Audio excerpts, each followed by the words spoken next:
So this is simultaneously basic stuff, but also pretty complex stuff. Many of us took a microbiology class at some point in our past. Many of this stuff should be familiar. On the other hand, as you move into different roles, you're going to be thinking about it in a different way. So let's just review a bunch of stuff. So lots of different organisms. Viruses are very common, lots of them. We'll talk about atypical bacteria, including Mycoplasma and Chlamydiae. Atypical usually do not have a cell wall, so they won't respond to the usual antibiotics.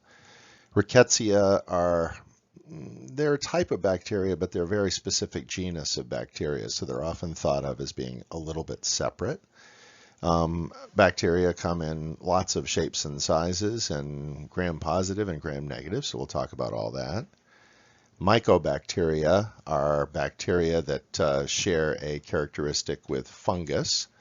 That's what myco means. Mycoplasma was actually misnamed. They thought it had an element of fungus previously, but it turns out it didn't. So, like so many things, like mononucleosis, which they thought were monocytes, but they turned out to be atypical lymphocytes, and essential hypertension that they thought was essential to be high enough for people to perfuse their brain. All of these things were misnamed, but those names continue on. Funguses are very different. They have incredibly thick cell walls. They can be quite difficult to kill and require different antibacterials or antimicrobials, I should say. Protozoa are actually in the animal kingdom. So they may be single-celled organisms like bacteria, but they often are very different. So things like amoeba and babesia and malaria all are very different and require a very different approach. There's other parasites, worms and scabies and things like that. And then we'll talk about prions, even though they aren't really truly an infection, but they are micro, so we're going to talk about them as part of microbiology. So how do we identify organisms? We often refer to them the way that they present in a disease. We often get some non-specific diagnostics, such as imaging and laboratory testing. We'll get a white blood count, or we'll get a chest x-ray, and we'll see certain patterns that are consistent with a certain bacteria. We'll do cultures and actually identify the organisms. Aerobic bugs are pretty easy to grow because there's lots of air around. Anaerobic, much more difficult. Anaerobic cultures are much more difficult to get and to grow out. Bacterial cultures, viral cultures, there's lots of different things. PCRs are pretty fascinating. PCRs actually use monoclonal antibody technology, whereby they basically replicate the organism to the point where they're easily identifiable by using these monoclonal antibodies. So PCR tests are really the standard as far as quick diagnosis for a lot of different things. We can test for antibodies. Therefore, we could test for infection with HIV. So we test for the HIV antibody. Many times these antibodies are also IgGs, such as in a viral situation, and often a bacterial situation, and we test for those. We stain a lot of bacteria with the gram stain. Some take the stain, those are gram positives. Some don't take the stain, those are gram negatives. And then we also, once we can see them under the microscope, we see their shape. Are they round? Are they long and skinny? Are they helical? What shape are they? So there's a bunch of different viruses that we see. Herpes simplex. Virus 1 is cold sores. Virus 2 is genital herpes. Herpes simplex used to be thought to be the most common cause of Bell's palsy. It still can cause Bell's palsy, but more commonly now we're seeing Lyme, which is a bacteria. Varicella zoster, or there's also regular varicella, which is chickenpox. Varicella zoster is shingles. All of these we can test for them, and we have good antivirals to treat them. Respiratory syncytial virus is an infection that causes bronchiolitis in young children. It is actually very difficult to treat. Antivirals are not good for this, so you do need to be aware of this. If you have someone who is not a baby, RSV is just going to cause the equivalent of a bad cold. But in a baby, it can be lethal, so we are pretty careful. For me, it's if you've got a kid that's really wheezing and has a low O2 sat, they probably need to be tested for RSV. Rotavirus is a major cause of diarrhea around the world. We do have a vaccine now for rotavirus. We give it orally in small children. It actually seems to decrease the probability of diarrhea. Here in the United States, we don't have a lot of kids die of diarrhea, but in other parts of the world, it's not that uncommon. HPV, human papillomavirus, we have a vaccine that works on 9 strains of HPV now. Those are the strains that seem to be associated with cervical cancer and certain head and neck cancers. We're seeing more and more head and neck cancers associated with HPV. Thus, several years ago, we moved from just vaccinating women to now also vaccinating young women and young men. Even not so young. We're actually starting to vaccinate a little bit older. A lot of the insurance companies are starting to cover it. Viruses, all of them work intracellularly, and they don't exist all that well outside of a cell. They work on either RNA or DNA. They never work on both. And they read themselves into those and then cause an issue. Many times the body will recognize that and destroy it. Unfortunately, with some viruses, they can go very chronic and they can really get into the cells and be extremely difficult to eradicate. Hepatitis B is one of those. We can control the growth very nicely, but we can't get rid of it. And HIV is also another one of those. Atypical bacteria. So these are bacteria that usually do not have a cell wall. Because of that, we can't use antibiotics that interfere with cell wall synthesis, the so-called beta-lactam antibiotics like penicillins and cephalosporins. They won't work on these atypical bacteria. So we have to use antibiotics that work in a different place. They interfere with folate synthesis. They interfere with DNA issues. Mycoplasma, or what they call a commensal. A commensal is where you have 2 organisms. One is getting a benefit from being there. The other is not being harmed. So a parasite is there and it's living and it's harming the host. In the sense of a commensal, it's the host is not really being harmed nor benefited. A symbiotic relationship is where both get benefit from it. Some of our GI bacteria are actually symbiotic. They get benefit, but we also get benefit. Mycoplasma replicates outside of the cells.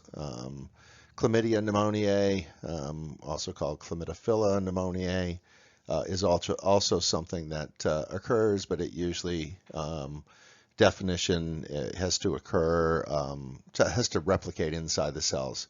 There's other types of chlamydia. Chlamydia trachomatis is a sexually transmitted infection. Chlamydia psittaci is a bird-related infection, psittacosis. So there's lots of different problems associated with chlamydia infections. As we said, Rickettsia are a type of bacteria technically, but they are very different. They have to replicate intracellularly. They're often arthropod-borne, and we're hearing a lot about them because of anaplasmosis and Rocky Mountain spotted fever. So the shape of bacteria, the 3 common types are Cocci, which are round, bacillus, which is long and thin or rod-shaped, and then a spirochete, which is actually a spiral shape. H. pylori is curved, but it's not technically a spirochete, so just keep that in mind. So common cocci, the 2 most common are going to be staph and strep. And so Staph aureus occurs on at least 40 to 50 people as a commensal. It just exists there until something happens to turn it into a pathogen. And then the number of Staph aureus that are no longer responding to the anti-staph penicillins, such as methicillin, oxacillin, and nafcillin. The number of those are increasing. Now, in the 1970s and early 80s, when we talked about MRSA, when I was at Boston City Hospital, we actually called it OXR for oxacillin-resistant staph. The only thing you could use for those people was vancomycin. Now we have other strains that have developed. Those were the 100 and 200 strains. The 300 and 400 strains, or the community-acquired MRSA, are much easier to treat than those original hospital acquired MRSAs. So the community-acquired, you'll often see it run through a wrestling team, and it will respond to Bactrim. It often will respond to tetracyclines such as doxycycline, and sometimes will even respond to quinolones such as Cipro. So basically, if you have an MRSA, you have to test it for sensitivities and see what it responds to. There's a bunch of different types of strep, and we'll talk about those on the next slide. So let's talk about strep. So staph is a gram-positive coccus which occurs in clusters. Staph is a gram-positive coccus which occurs in chains. Now, a bunch of these actually are just Diplococci, so it's the shortest chain you can imagine. It's just two organisms together. Very commonly, you'll see this as either an alpha hemolytic strep or a beta hemolytic strep. An alpha hemolytic strep, the most common one is Streptococcus pneumoniae, which causes pneumonia and also ear infections. This is also known as pneumococcus, even though it is technically Streptococcus pneumoniae. We are seeing this less and less as we give immunizations to children and adults. But it can be a serious cause of illness, especially in children. Group A beta hemolytic strep, or strep pyogenes, is the one that causes strep throat. So that's group A strep. That's the serious one, and the alpha streps we don't group into letters. So by definition, if it's group A, it's the beta hemolytic strep. Group B strep is not usually a pathogen, but if a woman who is pregnant is colonized with group B, a neonate can actually develop a substantial pneumonia from group B strep. So therefore we do give pregnant women antibiotics to keep the baby from being exposed to group B strep. Group C strep, group G strep, those are basically group A beta hemolytic strep imitators. So people who come in with a cough, no cough, with a fever, sore throat, they'll do a rapid strep. It'll be negative, but they are organisms which cause 3, 4, 5 days of sore throat. Very frequently, patients will beg to be put on antibiotics because it is a bacteria. It will respond to antibiotics very nicely. To date, there has not been a single group A beta hemolytic strep that in vitro means in glass, so in the lab, when we test group A beta hemolytic strep, 100% of them are still sensitive to penicillin. And penicillin is actually the best medicine to use for them because macrolides such as azithromycin have about a 15 to 20% resistance rate at this point. And especially even more for strep pneumo. They have even a higher resistance rate. Group A beta hemolytic strep can cause rheumatic heart disease. So you have a kid, they have a sore throat, treated, not treated, 2 weeks later, they develop another fever, and then they have a substantial heart murmur. This child has rheumatic fever. And that rheumatic fever can damage the valves of the heart. And so you'll have people that will have an issue related to rheumatic heart disease. Glomerulonephritis, interestingly, the incidence of rheumatic fever goes down substantially with antibiotics, but it still can happen. With glomerulonephritis, the incidence is not affected by whether or not they get antibiotics. They've all had, or the majority have had, group A beta hemolytic strep, so a few weeks before. I've only seen one case in my life. This was a child that came in and had a lot of urine and a lot of very dark urine. So we tested their urine and they were 4+ for protein. At that point, we did do a rapid strep. We did what they call an ASO titer, which is a test to see if someone has recently had strep, and they were positive. So we did refer them to pediatric nephrology, who did follow them for their glomerulonephritis. Group D strep is most often referred to as Enterococcus, not Enterobacter, Enterococcus, and it is usually found in the GI tract. Entero, of course, means GI tract. So here's some gram-negative cocci. I'm sorry, gram-negative cocci. This is a way to strike fear into the heart of any emergency room provider. Gram-negative rods, very common. Gram-negative cocci, very rare. Rarely do we actually culture out Neisseria gonorrhea. So usually if you've got a gram-negative coccus, it's Neisseria meningitidis, and this person has meningitis. There's 6 strains of meningitis that have been known to be pathogenic: A, B, C, X, Y, and W135. The traditional vaccine has A, C, Y, and W. X has not been seen in the United States yet. Group B, or meningitis B, was only reported in the United States about 15 years ago down at Princeton. It actually wasn't fatal in any of the cases down at Princeton, but it probably kills about 1 person every 2 years in the United States, maybe increasing, but it's still pretty rare. But there is a vaccine now for Men B, for meningitis B. All right, so now here we are, some gram-positive rods. So gram-positive cocci are common, gram-negative cocci are rare, gram-positive rods are rare, gram-negative rods are common.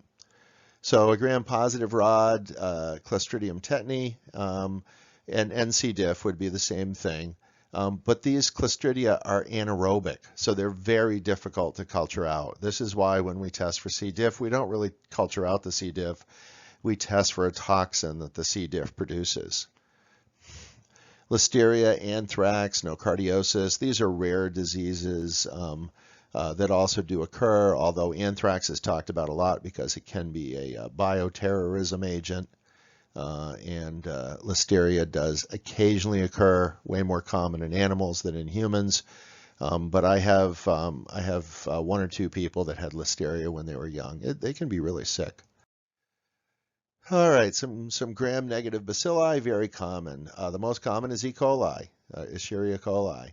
But there's lots of them: Salmonella, Shigella, Klebsiella, Enterobacter, Serratia, Proteus, Morganella, Providencia, and Yersinia. So all of these are gram-negative bacilli. Almost all of them are in the gut, therefore called entero. Pseudomonas is a gram-negative rod. It's usually waterborne, causes a very strange blue-green drainage. Almost has kind of a weird fruity odor. Once you've smelled it, you're probably going to be able to recognize it, but it can be a very difficult bacteria to eradicate because it now is producing a biofilm. So it's often very difficult to treat, especially if you're trying to treat it topically. Haemophilus influenza, even though it has the name influenza, which would make you think it's a virus, is not. It's a gram-negative rod. We usually abbreviate that to H-flu. There's various types. H-flu type B, there's a good vaccine for. That used to be a very common cause of ear infections in children, and now it's actually pretty rare. When I first started doing this 30 years ago, I probably saw 4 or 5 kids a day in family practice with ear infections. Now I probably see 1 or 2 a week. Between the Prevnar vaccine, getting rid of strep pneumo and Hib, we really have substantially decreased the number of ear infections. There's also some other gram-negative rods: plague, cholera, tularemia. All of these are pretty rare. There have been some cases of tularemia reported on Martha's Vineyard, but I'm not aware of any in this area. And the Clostridia are anaerobic, as we had talked about. So Clostridia tetani would cause tetanus. Rare because we immunize against tetanus, although there are some people that were missed, if you will, because they were born before 1938. And Clostridia difficile and lots of Clostridia. So spirochetes, there's really two which occur. Treponema is the causative agent for syphilis. Was very difficult to test for back in the 1920s and 30s. Then they figured out that they could use a dark field microscopy to find it, and they were able to identify it. With the advent of antibiotics, it's actually very easily treated. Previous to that, it would go into a quiescent state and then come back with neurosyphilis, which was basically a dementia and a weird gait called tabes dorsalis, and it was a very nasty, nasty thing. Borrelia is also a spirochete. Many of the people that theorize with Lyme say that it can hide just like syphilis did. Strangely, though, it doesn't come back in the same dramatic fashion that syphilis does. Whether it's a truly chronic infection is a discussion that is open for argument. The CDC and the Infectious Disease Society of America say once it's treated, and the infection is gone.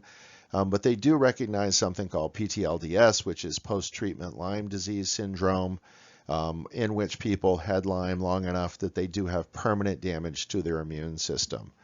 So there's sort of, three different camps out there. One that says that Lyme, once you treat it, it's gone. One that says once you treat it, the infection is gone, but the effects are often long lasting. And then the third theorized that the infection is still there, but it's hiding like syphilis used to, and therefore it's very hard to find. There's another spirochete organism called Borrelia miyamotoi, which is starting to be found more and more. It's actually a little bit more like tick-borne fever that's found out west than it is actually like Lyme, but that's a stay tuned. So Mycobacterium, we said myco means fungi. Mycobacterium are bacteria that have characteristics of fungi. Usually this is that really thick cell wall, which makes them extremely difficult to treat. Mycobacterium leprae causes Hansen's disease, previously known as leprosy. It's actually pretty easily controlled now, although it does still occur around the world and even here in the United States at times.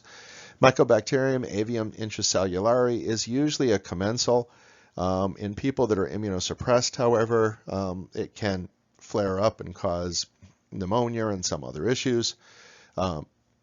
This was something that we dealt with when people had HIV years ago, and was actually one of the things that would redefine them as having AIDS. So I think that having an opportunistic infection like this is still the point at which people cross over from HIV to AIDS, or having a CD4 count, which is less than 200. So lots of fungi. So Candida albicans is the most common one. The thing that I will tell you is that there are a number of different types of Candida out there. This is why I think a lot of yeast infections are very resistant. A lot of the antifungals that we use are very good against Candida albicans, but very poor against a lot of the other Candida species. And I will leave it to you to learn more about this when you learn about the various categorizations of antifungal medications to think about which types of Candida that they would work on. Cryptococcus is another fungal infection that can happen, usually associated with bird manure, not to be confused with Cryptosporidium. And I'm a fun guy too. Little joke there.